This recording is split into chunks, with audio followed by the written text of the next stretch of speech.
ఇది ఎంత కష్టపడ్డారనడానికి దీనికి ద బెస్ట్ ఫిల్మ్గా రాబట్టడం కోసంగా ఫస్ట్ గ్లిమ్స్ నుంచి కూడాను వావ్ ఏంటి సినిమాని దాని సినిమా వైపు అందరూ ఆకర్షితులు అయ్యేలాగా చేయగలిగాడంటే కనుక ఆ పరిధానంలో ఆ అత్యంతం ప్రశాంత్ వర్మ తీసుకున్న శ్రద్ధాశక్తులే. కాబట్టి ప్రశాంత్ వర్మ మీ యొక్క కష్టం, మీ యొక్క ఇది ఆలోచనలు, అలాగే మన హీరో తేజ యొక్క కష్టం, అతని శ్రద్ధాశక్తులు ఇది వృధా కావు. ఎందుకంటే ఈ సీజన్ అనేది అంత మంచి సీజన్. ఎన్ని సినిమాలు వచ్చినా సరే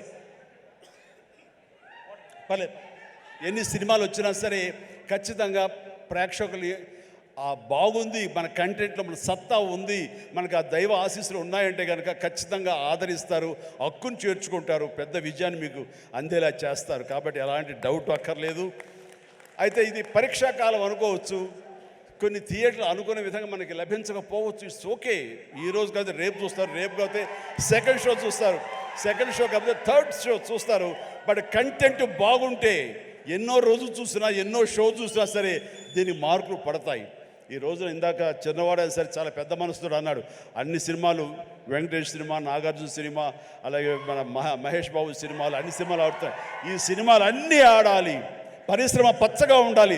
వాటితో పాటు మా ఈ సినిమా హనుమాన్ కూడా ఆడాలని నేను ఎంతో మనస్ఫూర్తిగా నేను కోరుకుంటాను, జరుగుతుంది. అండ్ ఇదే ఒకసారి నేను దిల్ రాజుతో అన్నాను, దిల్ రాజు ఏంటి మన 2016-17లో మా 150 సినిమాను బాలకృష్ణ గారి సినిమా ఇంకోటి రిలీజ్ అయినప్పుడు ఏంటి మళ్ళీ ఈ సినిమా రిలీజ్ చేస్తాం, కొంచెం డిలే చేయొచ్చు కదా అని అంటే, సార్ అలా కాదు సార్, మా కంటెంట్ బాగుంటుంది, శతమానం భవతి అని, మీ పెద్ద సినిమాలు మధ్యలో ఈ సినిమా ఆడకుండా పోదు సార్, ఏం పర్వాలేదు అన్నాడు. ఓకే, అంత ధైర్యంగా ఉంటే వెల్ అండ్ గుడ్ అన్నాను. ఆ సినిమా కూడా బాగా ఆడింది. కాబట్టి అదే దిల్ రాజు గారు అందరికీ మనకు చెప్పినట్టుగానే ఈ రోజున ఈ సినిమా కూడా బాగా ఆడుతుంది. సో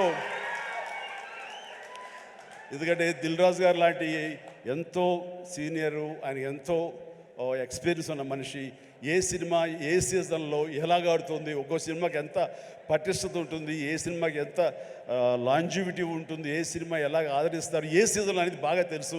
కాబట్టి ఈ సినిమా వస్తే కూడా ఈ సినిమాకు కూడా అంతటికి అంత ఆదరణ ఉంటుంది, అంత విజయం చవి చూస్తాడు మనస్ఫూర్తిగా కోరుకుంటూ. ఎందుకంటే దిల్ రాజు మీద ఎప్పుడు రాళ్ళు వేసే వాళ్ళ గురించి కూడా అభిమానిస్తున్న ఇంతమంది ముందు వాళ్ళ గురించి కూడా మాట్లాడాలనిపించి 2 నిమిషాలు మీడియా వారికి ఇది నా పర్సనల్ స్టేట్మెంట్గా చెప్పాలనుకున్నాను. ప్రతి సంక్రాంతికి సినిమాలు రిలీజ్ అవుతుంటాయి. రిలీజ్ అవుతున్నప్పుడల్లా డైరెక్టర్ ఇండైరెక్ట్ నేను కష్టపడి ఎదిగి ఇవాళ ఇండస్ట్రీలో ఈ పొజిషన్లో ఉన్నందుకు ఎప్పుడు ప్రతి సంక్రాంతికి ఏదో రకంగా కాంట్రవర్షియల్ చేస్తూ నా పైన స్టోన్స్ వేస్తూనే ఉంటారు. అది ఆల్మోస్ట్ మీరు అందరికీ తెలియంది కాదు, 7-8 ఇయర్స్ నుంచి నడుస్తూనే ఉంది. సో నేను చిరంజీవి గారు మాట్లాడుతూ వారు ఎంత బాగా చెప్పారు, దిల్ రాజుకు తెలుసు దేనికి ఎలా ఏం చెయ్యాలి అని, ఈజ్ ఎక్స్పీరియన్స్ పర్సన్ అని. కానీ ఈరోజు కొందరు వెబ్సైట్లలో చిరంజీవి గారు మాట్లాడిన దాన్ని ఇంకొకలాగా టర్న్ చేసి రాశారు. అవి 2 ప్రముఖ వెబ్సైట్లే. అంటే మీరు నా పైన ఏదో రాసి మీ వెబ్సైట్ ఇంపార్టెన్స్ని పెంచుకోవడానికి వేరే వాళ్ళని ఎందుకు వాడుకుంటున్నారు? మీకు ఇది అవసరమా? అంటే దిల్ రాజు ఏం రియాక్ట్ అవ్వడు, సాఫ్ట్గా వెళ్తాడు అనుకుంటున్నారా? తాట తీస్తా. చాలా రోజుల నుంచి ఓపిక పడుతున్నాను, ఎందుకు అని సాఫ్ట్గా వెళ్దామని. సంబంధం లేకుండా పోనీ ఆ ప్రొడ్యూసర్ వచ్చి మీ దగ్గర ఏమన్నా మాట్లాడా? మీకు అంత దమ్ముంటే ఆ ప్రొడ్యూసర్ని నన్ను స్టేజ్ పై పిలిచి కూర్చోబెట్టి క్వశ్చన్స్ వేయండి. ఎందుకు ప్రతి సంక్రాంతికి నన్నే టార్గెట్ చేయాలి? ఇంతమంది నన్ను అభిమానిస్తున్నారు కదా, 95% నన్ను ఇష్టపడతారు, 5% ఇష్టపడతారా? అది ఇష్టపడరా వాళ్ళ ఇష్టం. ఒక మనిషిగా నేను అందరినీ సాటిస్ఫై చేయలేను. సాటిస్ఫై చేస్తున్నాను కాబట్టి ఇండస్ట్రీలో నాకు ఈరోజు ఇంత మంచి పేరుంది. మీ అందరికీ తెలుసు, దిల్ రాజు అంటే ఒక బ్రాండ్ బిల్డ్ చేశా. వ్యాపార పరంగా వచ్చే కొన్ని కాంట్రవర్షియల్స్ని మీరు అడ్వాంటేజ్గా తీసుకొని ప్రతి సంక్రాంతికి మీ వెబ్సైట్లు, మీ కొన్ని యూట్యూబ్ ఛానల్స్ కొన్నిటికి వాడుకుంటున్నారు. అది 100% తప్పు. మొన్న జరిగిన ఈ సంక్రాంతి రిలీజ్ల గురించి ఛాంబర్లో మీటింగ్ పెట్టి ఛాంబర్ ద్వారా డీల్ చేసి రవితేజ గారిని కన్విన్స్ చేసి ఒక సినిమాని సంక్రాంతి నుంచి జరిపాం. అది ఎంత కష్టం అది మాకు తెలుసు. తర్వాత ఉన్న 4 సినిమాలు మళ్ళీ ఎవడో రాశాడు, దిల్ రాజు గారు ఏదో తమిళ సినిమా రిలీజ్ చేస్తున్నాడని. ఎవడు చెప్పాడురా నీకు నేను రిలీజ్ చేస్తున్నానని? ఎవడు చెప్పాడు? నీ దగ్గర ప్రూఫ్ ఉందా? నేను చేస్తున్నానని ఉందా? ఆ తమిళ సినిమాను కూడా రిలీజ్ పోస్ట్పోన్ చేయించింది నేను, తెలుగులో రిలీజ్ వద్దు అని. మీకు తెలియని న్యూస్లు రాసుకుంటూ ఎందుకు వాడుకుంటున్నారు?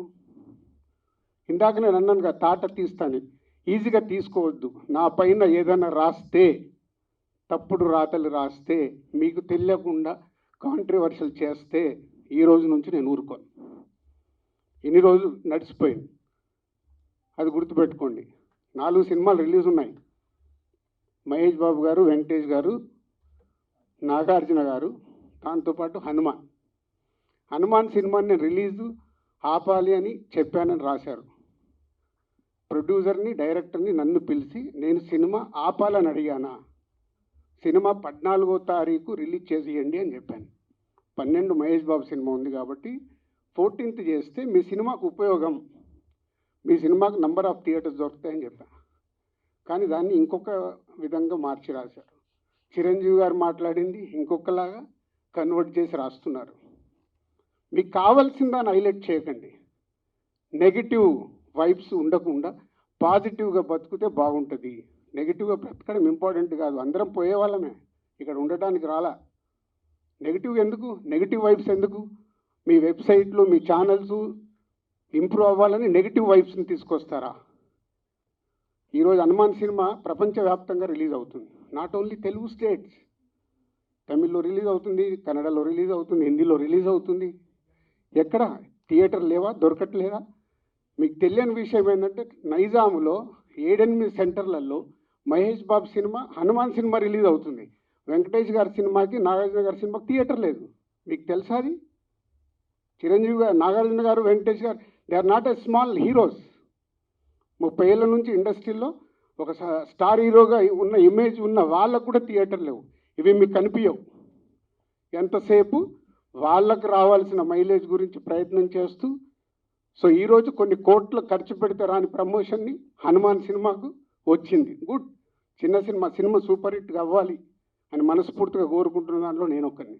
ఎందుకంటే సినిమా ఆడితేనే గ్లోబల్గా పెరుగుతాం. మన చేతిలో ఉండదు, మనం కష్టపడి సినిమా తీస్తాం. ఇవి తెలియకుండా మీ పిచ్చి రాతలతోని ఏం చేద్దాం అనుకుంటున్నారు? మళ్ళీ మళ్ళీ మళ్ళీ చెప్తున్నా, నా గురించి ఎక్కడన్నా తప్పుగా నా పేరు పెట్టి రాస్తే తాట తీస్తా. దీంట్లో తేడా లేదు. నిజాయితీగా మీకు ఏదైనా న్యూస్ ఉంది రండి, 24 hours అవైలబుల్.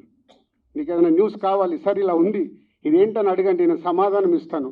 నా పిఆర్ వాళ్ళు కూడా మాట్లాడారు డైరెక్ట్. ఎప్పుడైనా మీ మీడియా వాళ్ళందరికీ తెలుసు ఐఎమ్ అవైలబుల్ ఎనీ టైం. మీ మెసేజ్లకు నేను రిప్లై ఇస్తాను, మీ ఫోన్ కాల్స్కి నేను రిప్లై ఇస్తాను.